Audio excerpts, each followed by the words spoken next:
Coiling snake and wild horses. The new moon in fixed water opposed Algol. The 20th of November 2025 at 6:47 a.m. And there she stood, regal, refined, and the embodiment of enterprise and success, commanding, calm, engaging, inspiring, and admired by many, yet known by none. Fumev stood as a lonely figure at the edge of her life, wondering when it stopped belonging to her. Sure, everything looks fine from the outside. The house, the career, the Dutchian smile that fits neatly into photographs. But beneath it all, she couldn't escape that dull ache around her heart or the humming restlessness behind her ribs. Busyness has its virtues, as it distracted her from the truth. After all, when the noise falls away, that silence opens like a wound. It is within that stillness, usually late at night, that grief rises. The kind she thought she had been laid to rest years ago. The loss she never truly faced. Pressing up from beneath the surface, the limerence of that not-to-be lover. The shame of a parent whose pain screamed through the absence, the passivity, and the indifference. The guilt of feeling like an imposter, and the frustrations of not being able to truly live the creative path she longed for. Yet, the private tears that come behind closed doors, and yes, the ink had long dried on yellowed parchment, and yes, the analysis had given her an understanding of why this wall had been erected. And then it began. A strange heat. Warmth flooded her ribs, spiraling down her arms and into her belly. Memories cascade along this river, unbidden, yet now freely roaming as wild horses.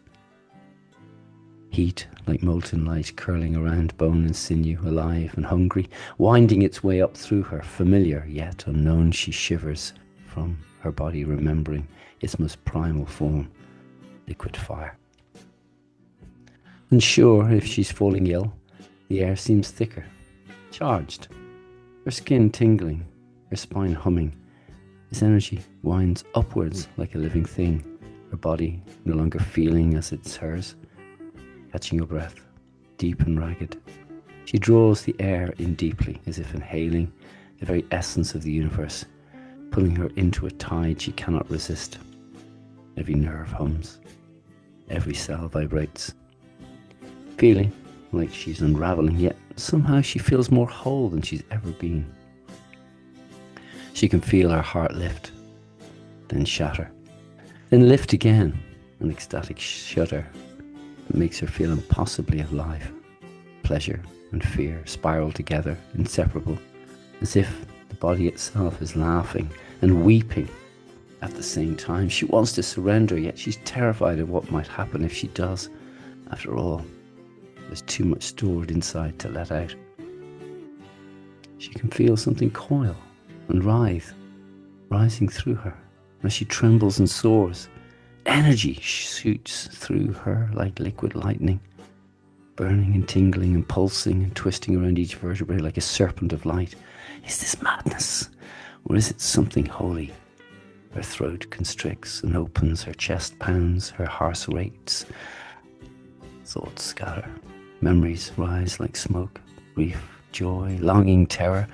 The room swirls with colour, molten gold, violet sparks, green flames that flicker in the corners. Tiny lights, delicate wings, flicker past her eyes, whispering, circling, blessing.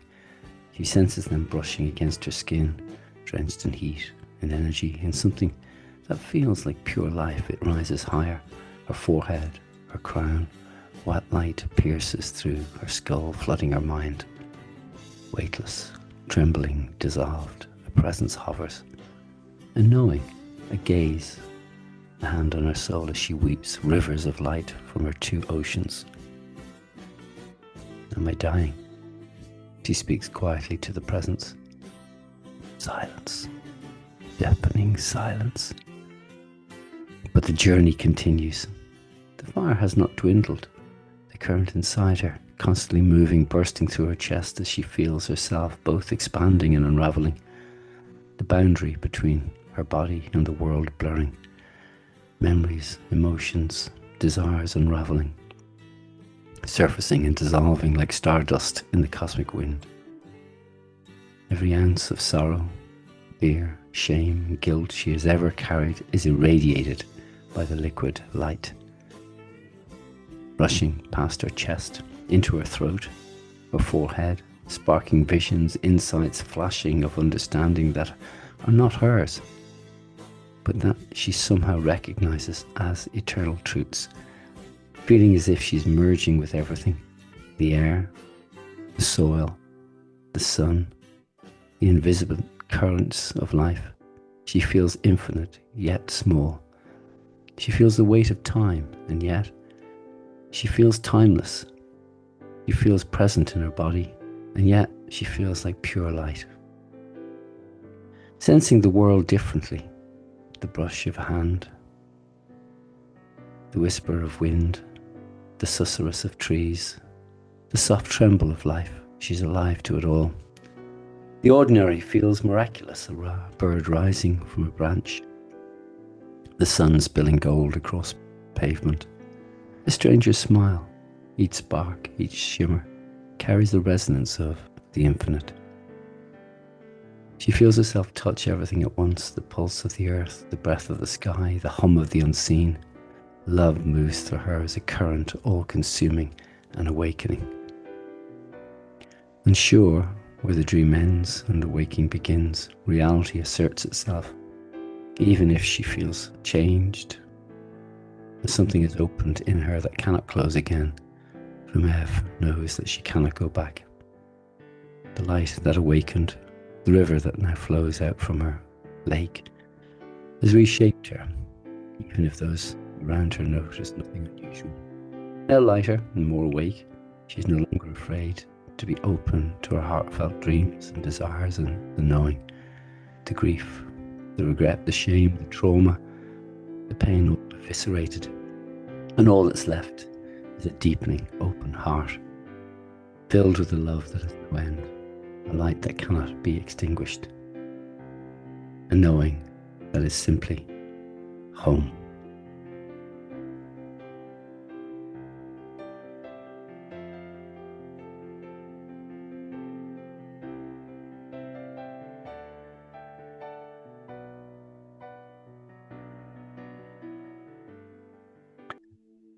You know very well that your heart is more than a mere pump enabling the waters of your being to flow through you, bathing you in life-giving elixir.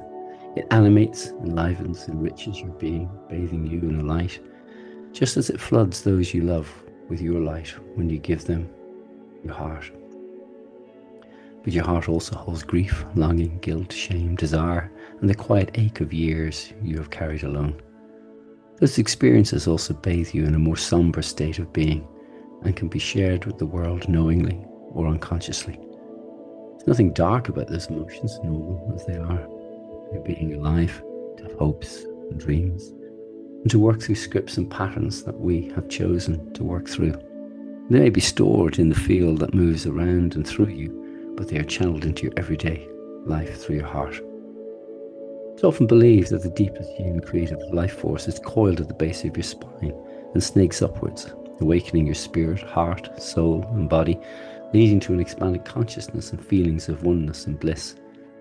But are you aware that this serpentine light force is opened by your heart?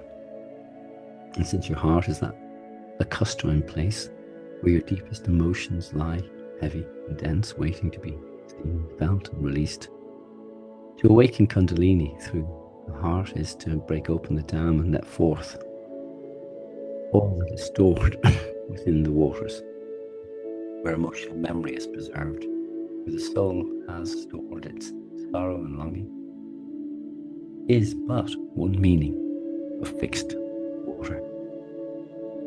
The energy stirs in your chest, calling you to open, to surrender, and to allow what has been buried to flow to the surface. Energy deluges your heart as liquid light. As warmth floods through your ribs, spiraling down your arms through your belly, tracing the contours of every hidden wound Your eyes talk through the tears that stream unbidden down your cheeks. Longing rises like waves, and desire stampedes through your wilded pastures, like the free-roaming Dakota horses. Liquid light does not bypass this deepened water. Instead, it wades through them, illuminating, purifying, and carrying the currents of your own life force in harmony with your heart's wisdom. You feel the Kundalini current tracing every nerve, every cell, aligning your body with the truth that your heart has always known. You're ready to feel, ready to release, ready to be holy.